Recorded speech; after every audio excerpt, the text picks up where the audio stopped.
Pero vamos a cambiar, mi querida Fabi, vamos a cambiar de tema. Está muy interesante lo que vamos a platicar hoy. Así es, pues primero que nada darte la bienvenida a mi querida abogada internacionalista Malka Nobrigot. Espero haberlo... Nobrigot. Sí, es complicado. O sea, ya con el Malka y el Novigrot es el trabalenguas. Exacto, pero bienvenida. Gracias, bienvenida. qué amable. Oye, vamos a platicar contigo para que nos des luz sobre este fenómeno literal, fenómeno argentino, que estaba entre los jóvenes, arrasaba. Le platicaba a Emilio que cuando yo lo veía en los discursos, pues pensaba que estamos hablando de Javier Milei, y pensaba que era entre el discurso y la voz de los fabulosos Cadillac. Algo así. Y la fachada de Maradona. Y de Elvis, ¿no? Exacto. Ahí es como un rockstar. Es lo que te iba a decir, un pues, acá rockstar. como rockero, ¿no? Como Exacto. un Miguel Mateos, hablándole a los jóvenes. Pues hablándole a los jóvenes y a los insatisfechos con el eterno problema de la economía terrible que tiene Argentina, ¿no? A ver, tomemos un paso atrás. Argentina es un país que el peronismo desde 1946 ha dominado terriblemente, bueno, no lo digo terriblemente, ha tenido un impacto increíble en la política argentina hasta nuestros días. Claro, ha oscilado un poco con estos partidos antiperonistas que han matizado la presencia del peronismo, pero el peronismo sigue dominando. Es increíble cómo este partido ha tenido muchísimas vidas y sabe regenerarse. Pero lo cierto es que peronistas y antiperonistas no han logrado corregir la economía. ¿Cómo te explicas que un país como Argentina, con tanto potencial, con tanta riqueza, con tanto talento, tenga dígitos de inflación de tres dígitos?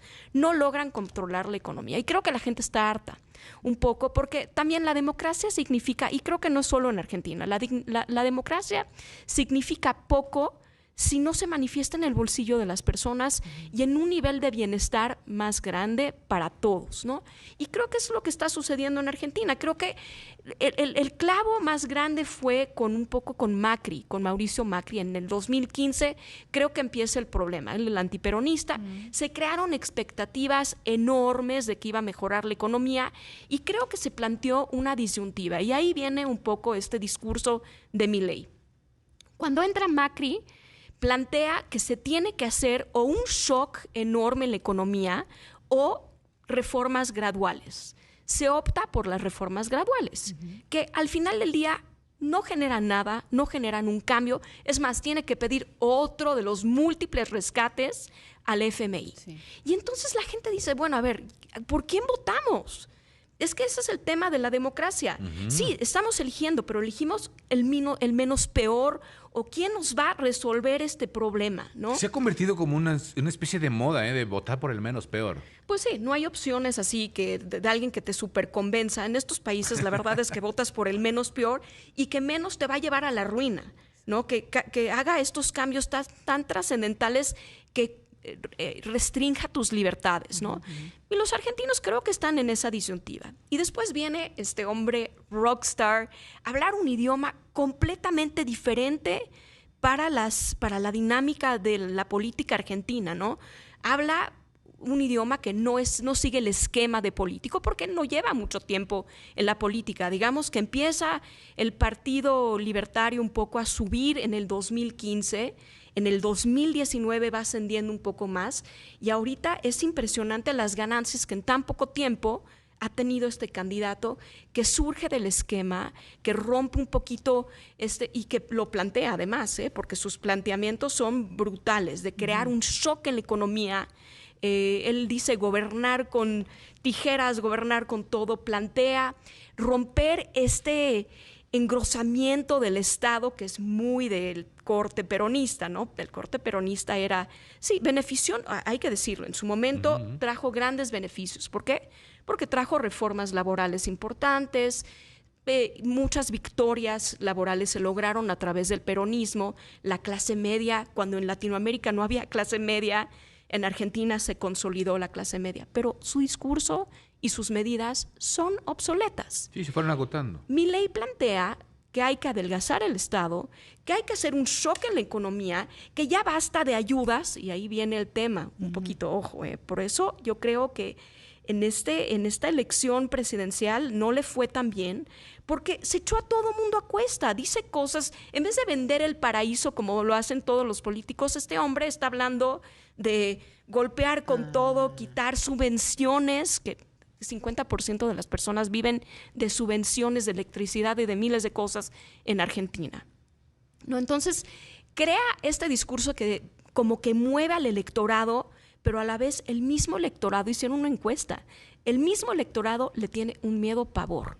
un miedo terrible, ¿no? Le tiene pavor. Uh-huh.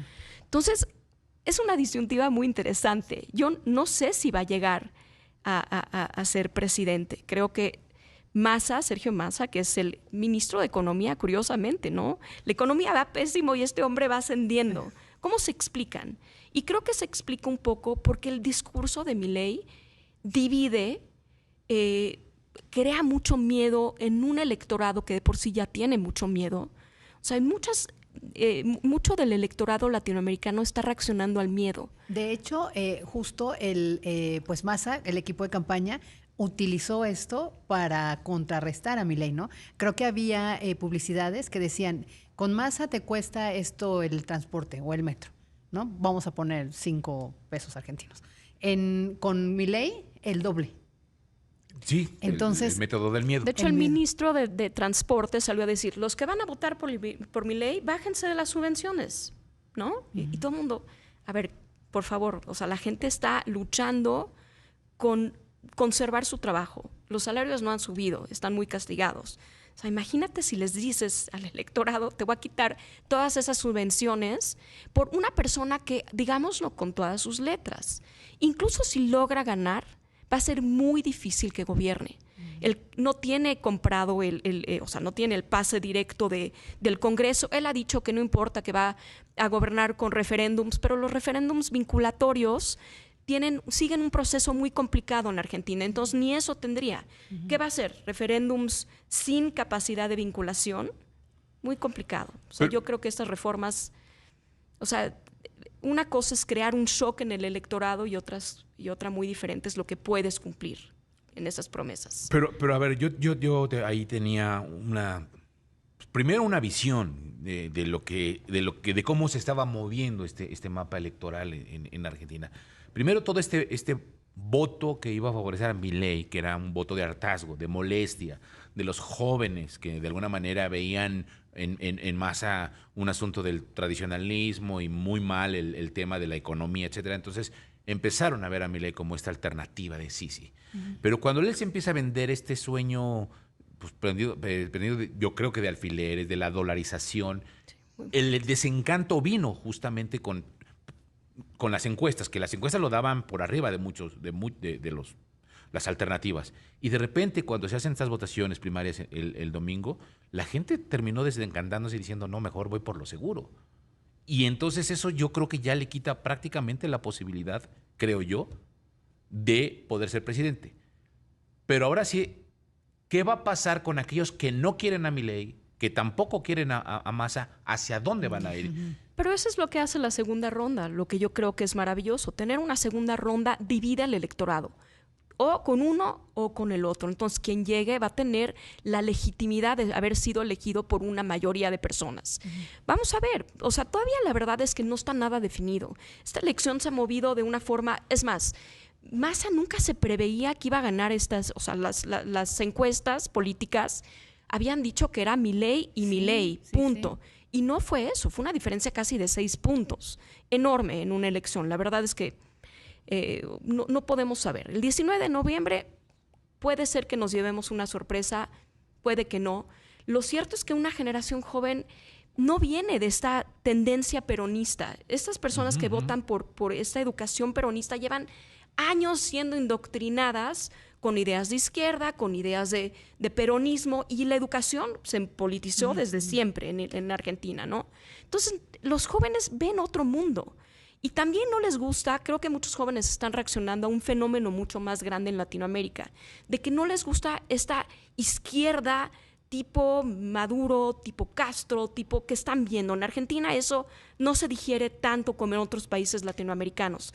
Creo que se perciben ellos de una forma muy distinta, tienen ideas un poco más abiertas. Más europeo. Y más europea. Y la realidad es que, ahora, ojo, que ese movimiento de izquierda no es solo local. Tiene tentáculos en toda Latinoamérica. Pues ya vimos ciertas declaraciones de presidentes de izquierda o no de izquierda que salieron a decir no voten por Milei, es nazista, y este tipo de cosas que en cierta manera crean un fenómeno mental en el electorado de permear con un miedo incluso mayor, ¿no? Miedo al cambio, no nos vaya a pasar, y un poco con un fenómeno de dictaduras que también tienen un antecedente en Argentina, de dictaduras de corte nazi muy importante, ¿no? Entonces, aviva estos miedos que vienen de diferentes formas. Déjanos ir a un corte y regresamos rapidísimo para que nos platiques tu opinión o nos des tu punto de vista sobre Patricia Bullrich. ¿Por qué no pudo haber sido una opción como tercera opción? Pero bueno, regresamos a QTF y en unos cuantos minutillos, mi querida Malca, a ver, ¿qué pasa con Patricia Bullrich? Ella ya quedó fuera porque ya no va para la segunda ronda, pero pues de alguna manera podría haber sido una alternativa viable o no para sustituir, por ejemplo, más allá de Milei a Massa, ¿no? ¿O no? Pues es que Massa es del partido peronista, entonces la verdad es que aquí se está plasmando, yo creo que fue una figura interesante pero un poco gris, y en la dinámica de esta elección se tenían que polarizar los discursos y es justamente lo que pasó. Milei, por una parte, planteaba ideas nuevas, es el outsider, es el que plantea una forma de hacer política argentina distinta. Patricia es pan con lo mismo, entonces yo creo que no iba a ser ella. Ahora, estabilidad implica, Sergio Massa es una persona mucho más serena, una persona que plantea, a ver, tengan cuidado, a veces el cambio no es necesariamente un cambio positivo, el cambio también puede ser un retroceso. Y su discurso fue muy congruente y supo dónde pegarle al de Milei. Se vio, curiosamente, Milei como una persona tan echada para adelante, sacó rifles y echaba balas por todo mundo. Un Sergio Massa se vio como un líder mucho más centrado, mucho más respiraba cuando hablaba. Sí. Y eso es lo que el electorado lo planteaba. Tú lo estabas diciendo, ¿no? En un momento, cuando tienes dos elecciones y tienes un líder que plantea ideas muy nuevas, muy radicales, destruyan todo, y otro que te plantea, a ver, vamos a tomar una pausa, vamos a respirar. Las medidas económicas tardan tiempo, no se crean el discurso de que vamos a arrancar todas las cosas a la vez. Y eso fue Sergio Massa un poco más sereno. Y creo que al electorado asustado con la opción de Milei, pues Massa le planteaba una opción un poco más pausada, una opción un poco más serena, menos radical. Y creo que Bullrich quedó en el medio, sin jalar ni un lado ni el otro. Su discurso pues no fue sexy, en mi opinión. Sí. Y quizás le quitó los votos a Milei, que también las etiquetas ya hacen daño en la política, ¿no? Ultraderechas. Pues tampoco es ultraderecha, ¿no? O sea, ¿qué es? Además, por ejemplo, si vamos a usar etiquetas, ¿el peronismo qué es?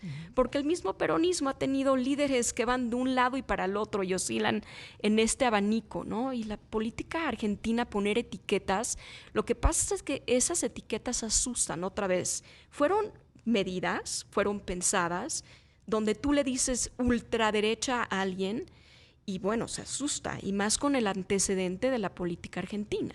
Entonces, creo que su discurso no fue efectivo, simplemente creo que esto es una política de contrastes donde Argentina tiene que optar por un shock o por pan con lo mismo. Pero a veces el pan con lo mismo sabe bien y es algo que ya te acostumbraste y no quieres cambiar de repente para encontrarte a la mitad del camino con algo que no puedes controlar, algo que te genera un daño. La verdad es que el argentino en esta elección quiere saber si va a poder invitar un helado a su hijo. Está tan mal la economía que tal vez quiere algo un poco más segurito. Claro. ¿Cuándo es la segunda vuelta? El 19 de noviembre. 19 de noviembre, y todo parece indicar que probablemente entonces Massa se quede, ¿no? Pues todo puede pasar. Todo puede pasar. Todo puede pasar. Todo puede pasar. Tus datos, Malca, ¿dónde pueden seguirte? ¿Dónde pueden encontrarte? Malca Novigrot en redes, el nombrecito muy fácil de seguir, ahí se los están apuntando probablemente. Y estoy en todas las redes y podemos tener un diálogo con mucho gusto. Este diálogo sigue siempre que tenemos. Muchas gracias, Malca, como Un placer, siempre. como Un siempre, gusto Fabio, tenerte muchas aquí. gracias.